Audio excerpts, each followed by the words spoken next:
Mic is on. Sir, the previous speaker had very rosy glasses, and unfortunately, because of the tint, he's not able to see the truth. None of us deny that there has been improvement, but there's so much more to be done. We cannot blame everything on governments which were there, 10 years ago, and try to push the entire blame on somebody else and not take responsibility for what today.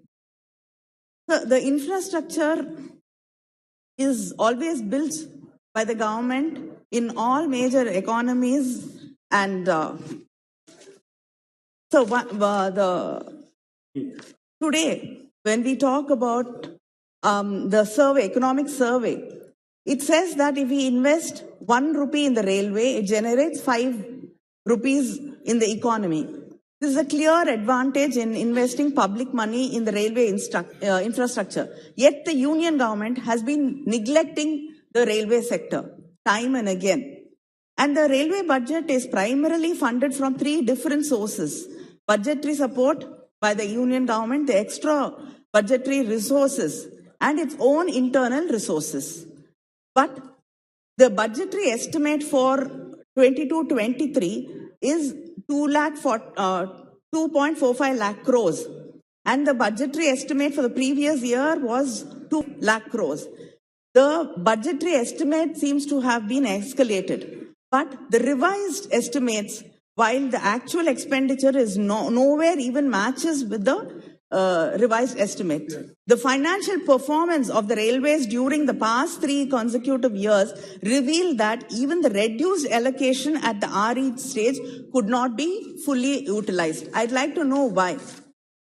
Because there's so much to be done, and why have the funds not been fully utilized? And today we are talking about privatization, and they assume that everybody has accepted and happy with privatization.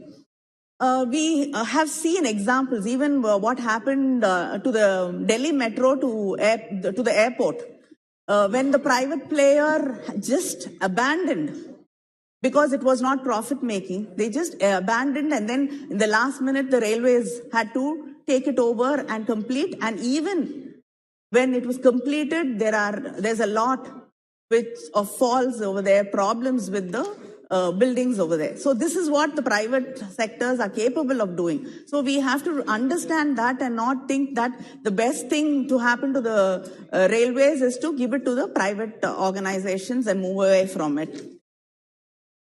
Sir, all freight trains will be, you're saying by 2031, all the freight trains will be privatized, along with 30% of the 750 railway stations.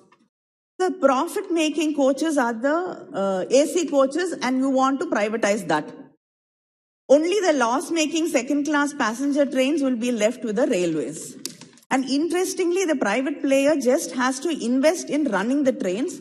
The driver, the guards, and the tracks were all from the railways.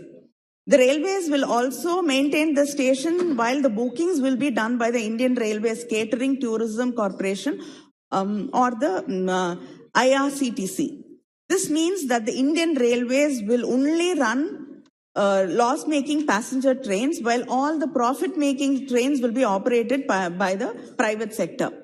As the profit is only from AC trains, the railway losses will increase by this. So why are we doing this? Why are you just taking over losses and giving away all the profit-making things? Family silver.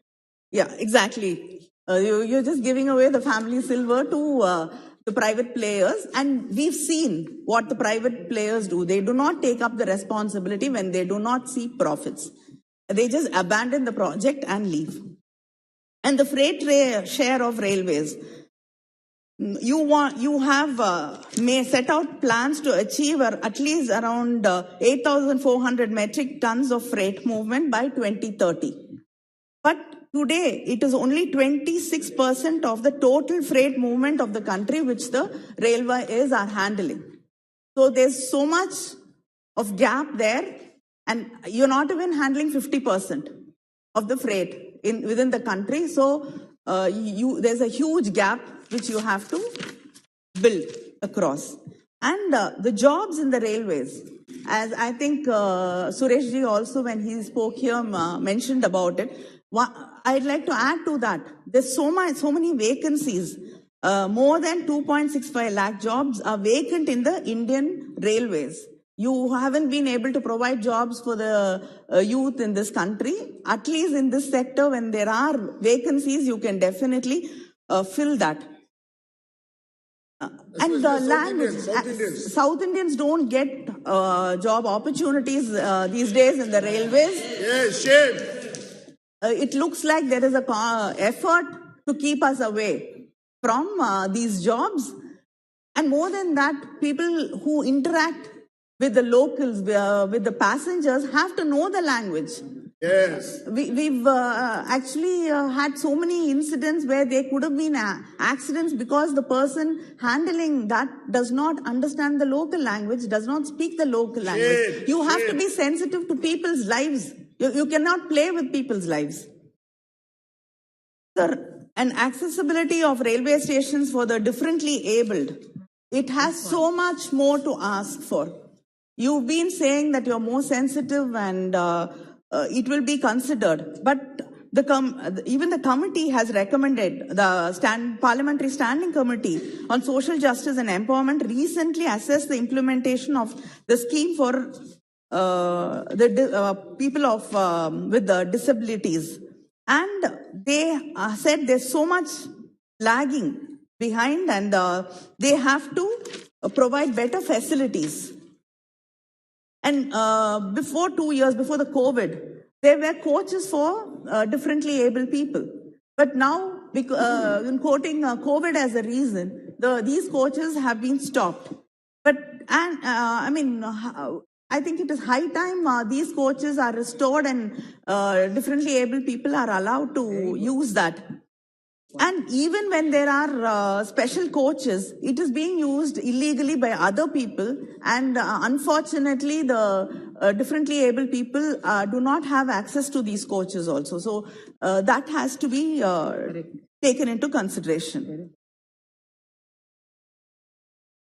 And the union government has removed 4% job reservation for the differently abled in many of the jobs, IPS, Railway Protection Force, and all that. In many places, I really don't understand, what kind of social justice are we talking about if this is not happening.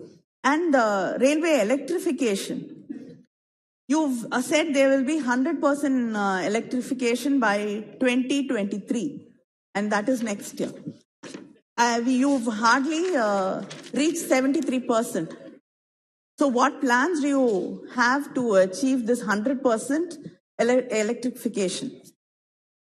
And in my constituency, Thoothukudi, I'm quoting that as an example, but there are so many, more than 1,368 railway underbridges in this country which has waterlogging. But every year we only, deal with it to pump out water, and every year there's waterlogging in all these places. We need a permanent solution. And in my constituency, for example, like when there are rains and flooding, water from the sea also comes in. And pumping out water is not an easy thing. So you need permanent solutions for issues like this. You can't just have flooded underbridges. And the railway tracks we've seen more than 60 elephants in the last 3 years have been killed in the tracks. These deaths could have been avoided had the forest and railway departments worked together, communicated with each other, and coordinated. Very good point. And the CAG report has even said that the basic signage is not available, and there is nothing to alert the loco pilots that it is an elephant crossing area and they have to be slow, and they're not sensitized. There's no training for them. At this rate, if it goes on like this, I think in a decade or so, we will, not have elephants in this country. And railway safety, again, much was said about the railway safety. More than 13,000 train accidents across the country have killed nearly 12,000 railway passengers last year. And according to a recent report by the National Crime Records Bureau published in 2021, the latest statistics mean that on average, 32 people have lost their lives every day. This is a shame, and I think we have to think about the families of the lives which have been lost, and definitely something has to be done to ensure that there is safety, and we've seen so many accidents in railway crossings also. So I'm sure the government will, and I believe that you will take action so that this does not happen. And during COVID, many trains were stopped. Many trains were withdrawn, and many of the stops were also withdrawn. You've made it into express trains, and so it doesn't stop in as many stops that it did before COVID days. And even in my constituency, 3 trains, Thuthukudi, Coimbatore Link Express, Thuthukudi, Vanchi Maniachi train, and then Thuthukudi Chennai Link Express, Thuthukudi Tiruchendur Express, just to give you an example. All 3 have not gone back to what it was. The stops have been withdrawn, and so it is just not in one place. In many places there are, I think even in Kerala and throughout India, there are, a lot of people depend on trains still. Even if you want to neglect it and give it away to the corporates, I think still people depend on the trains, and we have to revive these stations and stops. And the last thing I like to raise is that many people have noticed and even observed that there is a big difference between the coaches in the northern part of India and the southern part of India. Our coaches seem to be worn out and in very bad dilapidated conditions, and water leakage, and it looks very unsafe. We don't get new coaches at all. I ordered for you. Yes. That is what many people are heard, that we get very bad condemned coaches over here. And the budget allocated for 22-23 for new lines to the southern railways is only 59 crores. 59 crores to the southern railways, and the northern railways is 13,200 crores. What? Oh my God. In the last 4 years, the centre has made 101 times higher budgetary allocation for new railway line projects in the Northern Railway and in the compared to the Southern Railway. The budgetary allocation for new railway lines in the Southern Railway in the last 4 years from 2019-20 has been nearly 308 crores only. But for the Northern Railway, it is 31,008 crores. Shocking. The Rameshwaram Dhanushkodi new line project has received an outlay of 59 crores. And that is, the new line project is 17.2 kilometers. And they've only given 59 crores. And the outlay for Madurai Bodinayakanur doubling project is only 125 crores. The gauge conversion project between Tiruchirappalli, Nagpur, Karaikal with the extension of Velangani to Tiruthirepundi include new material modification of, but the new line is only allocated 121 crores. So there are many more in the list which I can read out, and I've also met the previous railway minister and the present railway minister. We've all given them a list of representation and requests from our constituencies, but hardly anything has been done. So I request the minister to look at the disparity and the differences between what is being given to the Northern Railway and how the South is being treated. Shame. I think this is one country. I mean, you keep talking about India being one country. So I think railways, one nation. Railways also has to understand that it's one nation. And our allocations have to be increased, and the trains which have been stopped and the stations which have been stopped have to be revived because people are suffering a lot. And I think the coaches and the stations in South have to be improved. Thank you. Thank you. Very good. Very good. Very good. जो माननीय सदस्य